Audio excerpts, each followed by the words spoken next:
Saltwater Orchard, Chapter 17. Richard. Richard sat at the kitchen table, head in hand. He was going to fail his uncle. He didn't know how Uncle Art thought he'd be able to turn the farm around. It was taking forever to get everything sorted out. He had thought this would be a quick project before arriving. It was turning into anything but. He had hoped to have everything done by now, but just cleaning out the house was taking longer than planned. His 4-week schedule was now moving into its 6th week.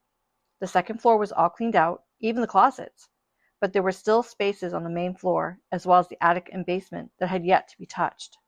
Ryan had been fantastic. She worked tirelessly, even on the nights when she had already worked a full shift on her feet at the cafe.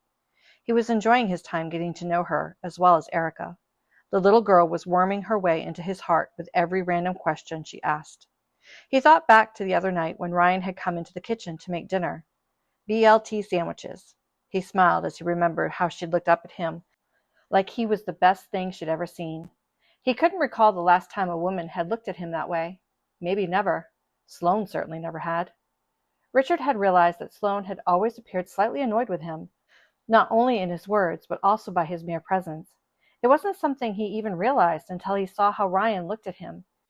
It was as if she could stare into his eyes for days, and he was starting to feel the same way about her.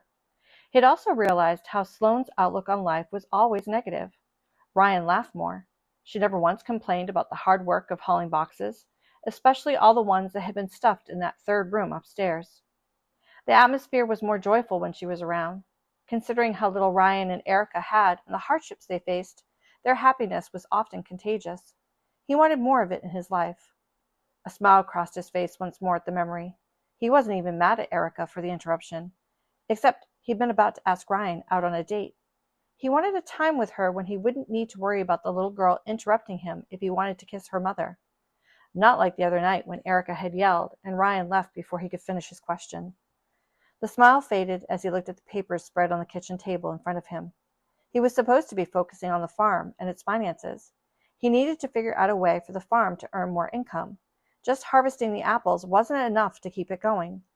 He had been dumping in his own money for the renovations needed. While he had the resources to make the farm at least livable, he still couldn't figure out a way to earn enough revenue to sustain it long term. He had found his uncle's old ledgers while cleaning out the library. They hadn't provided a very promising outlook of the farm and its ability to make money. In fact, his uncle had lost money the last 4 years running. Richard still didn't fully understand the problem, since his uncle hadn't kept great records. He needed to come up with a solid business plan. Otherwise, he'd be better off selling everything now, as is, before dumping any more money into renovations and expansion. And that thought didn't sit right with him. It would mean he wouldn't see Ryan anymore, and if he sold the farm, where would she go? He couldn't do that, not yet. No, he needed to figure out a way to make the farm more than just, well, a farm. He still thought the plan for having some type of artisan shop might work. The biggest problem was the location. They were so far off the beaten path that he wasn't sure any tourists would find them. Marketing might prove difficult, and apple season was too short to bring in enough people. He was at a loss. "Richard, where are you?" Richard jumped to his feet at the urgency he heard in Ryan's voice, almost knocking his chair over. "I'm here, in here." He hurried toward the living room. He wasn't sure what was wrong, but he wanted to fix it, whatever it was. "What's wrong? How can I help?" Richard grabbed Ryan's shoulders to slow her down as she came barreling down the stairs. "Oh," Ryan laughed. "Sorry, I didn't mean to frighten you. I have an idea for the barn." He saw sparks flying from her eyes. She looked alive and eager about something. He gave her shoulders a squeeze before making himself release his hold and step back. It was a little too dangerous for him to touch her. He wanted to hold her and kiss her, and he forced his thoughts aside and made himself focus. "Tell me." He hoped his voice didn't betray his feelings. "At work today, I heard something that sparked an idea. It would mean adding a few things and upgrades, but I think it's doable. I really do." "Just tell me already," Richard grinned. She was tripping over her words in her excitement. He liked how it made her eyes sparkle and her cheeks flush. "What if you renovated the barn into a wedding venue?" Ryan tripped over her words as she hurried to share her idea. "I can already picture it. The room I stayed in would make a fabulous changing room for the bridal party. Add some long mirrors, a couch, and a vanity with mirrors where the workbench is. There's even room for a bathroom." He considered the possibility. He knew nothing about running a wedding venue, but he thought the idea was worth exploring. She continued to outline her plan. You could easily turn one of the other stalls into a changing room for the men with an attached bathroom. Could you connect 2 stalls so one was a changing room and one was a large bathroom? I think that might work.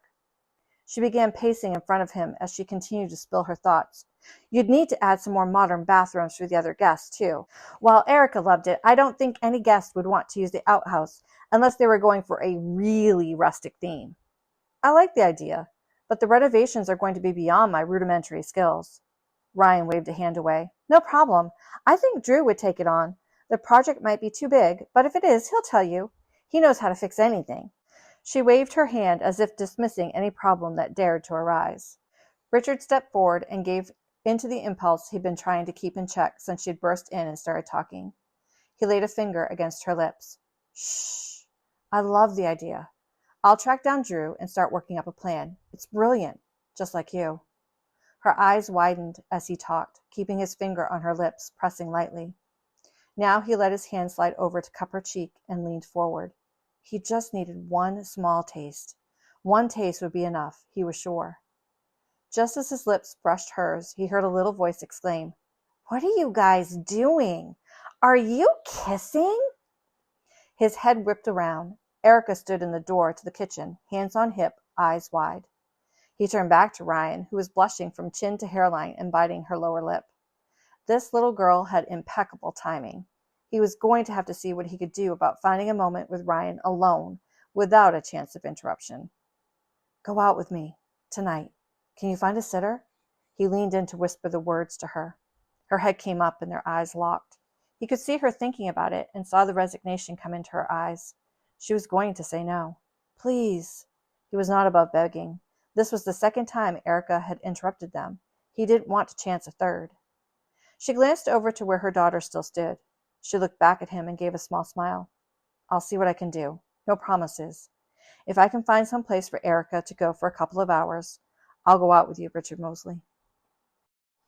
Chapter 18. Ryan and Richard. Ryan couldn't believe she'd caved. It had been too easy to break the vow she'd made to herself to never date until Erica was older. But here she was, sitting beside Richard as they drove to Ellsworth, on a date. What had she been thinking? The truth was, she hadn't. When he'd leaned in to kiss her, she'd closed her eyes and held her breath in anticipation. She'd wanted nothing more than his lips on hers in that moment. Although she was still mortified at her daughter catching her, it had all happened so fast.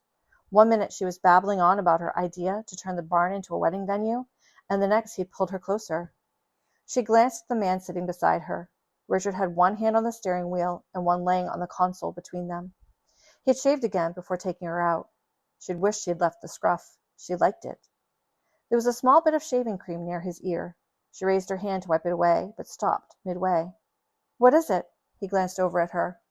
She felt herself beginning to blush. It felt too intimate, but he was looking at her, waiting for a response.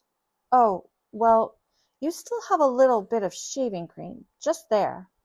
She pointed to the spot near her own ear. He reached up quickly to wipe it away. Did I get it? She nodded. Unable to speak. This is what she'd been missing since Eric had been gone. The everyday ordinary. The little things you did when you were in a relationship. Wait, she wasn't starting a relationship. This was a date, just one date. It didn't mean she was going to marry this guy. Her head whipped over to look at him again before she forced her eyes back to the front. She wasn't about to let one handsome man change everything. Ryan snuck another glance and felt her cheeks flush. She had to pull herself together before he noticed. What's wrong? You look upset. She jumped. Shoot. So much for him not noticing. She loosened the grip she had on her skirt. She placed her hands in her lap, forcing herself to appear relaxed. Oh, nothing. It's nothing. Let's do something, he said, keeping his gaze on the road. Let's promise to always be honest with each other. I don't know about you, but I don't want to spend the night analyzing every word we speak to find the truth behind it. He glanced at her with a smile. How does that sound? Sighing, she replied, That sounds good. So, why are you upset? He raised one perfect eyebrow at her. A laugh escaped before she could stop it. Fine. You want honesty? Here it is. I made a promise to myself after Eric died I wouldn't date until Erica was older. How old does she have to be? Old enough to not care anymore. She shrugged and gave a giggle. A giggle? What was wrong with her? Sobering, she continued, I don't want Erica to become attached to someone, have the relationship fail, and have her feel abandoned. She already lost one father. I don't want her to lose anyone else. Quiet fell between them, and she turned to watch the scenery go by. The sun was low in the sky, but they still had a few hours before sunset. She knew it had been foolish to agree to the date, but he had caught her unaware. She hadn't had time to come up with an excuse not to come. Part of Ryan had almost hoped Abigail wouldn't be able to watch Erica tonight. The other part hoped she could. She just prayed nothing would go wrong. Abigail understood everything she needed to do to keep Erica's blood sugars in check. Still, she sent up a quick prayer. Lord, please keep my little girl safe tonight. Ryan, I promised you honesty, so here it is. Richard reached across and took her hand, squeezing it before setting their clasped hands on the console between them. I can't promise you that our relationship will go anywhere. It might not, but I'm hoping it does. Once more he squeezed her hand as he caught her gaze before turning it back to the road. Without looking at her, he raised her hand to his mouth to press a kiss to the back of it. She felt the butterflies come to life in her stomach. He continued, But I think you may be doing a disservice to Erica with your promise. She raised an eyebrow at him, but let him keep talking.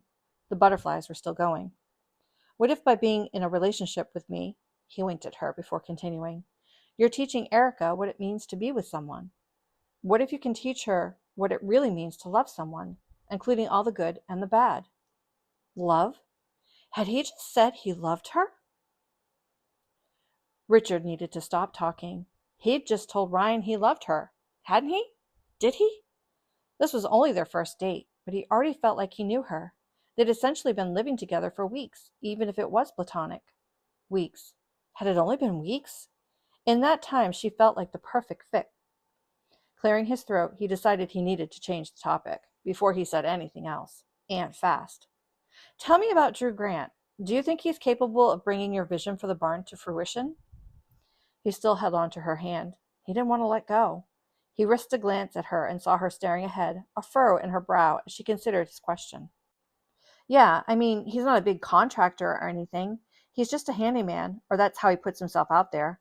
But I heard some guys talking this morning at the cafe about how Drew was working on Mr. Bush's house.